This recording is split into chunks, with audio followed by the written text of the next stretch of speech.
ఈ మధ్య ఈటీఎఫ్ గురించి టాక్ అసలు ఈటీఎఫ్ అంటే ఏంటి? అది ఎందుకు యూజ్ చేస్తారు?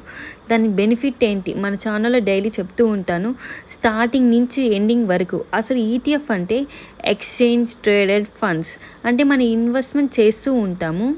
అది ఫండ్స్‌లో అయినా ఆ ఫండ్స్‌లో నుంచి ఇంక్లూడ్ అయ్యి ఉంటాయి స్టాక్స్, బాండ్స్ ఎక్సెట్రా.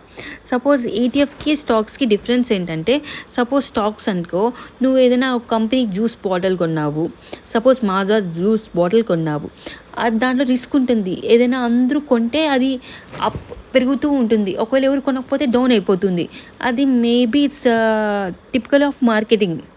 అలా ఉంటుంది. అది ఈటీఎఫ్ అంటే లైక్ బాస్కెట్ ఆఫ్ స్టాక్స్. అంటే ఒక బాస్కెట్‌లో అన్ని జ్యూసెస్ పెట్టుకున్నట్టు. సేమ్ దాన్నే ఈటీఎఫ్ అంటారు. దీంట్లో నార్మల్‌గా రిస్క్ అనేది చాలా అంటే చాలా తక్కువ ఉంటుంది. గ్రోత్ అనేది చాలా ఎక్కువ ఉంటుంది. రిస్క్ అనేది చాలా అంటే చాలా తక్కువ ఉంటుంది. అందుకే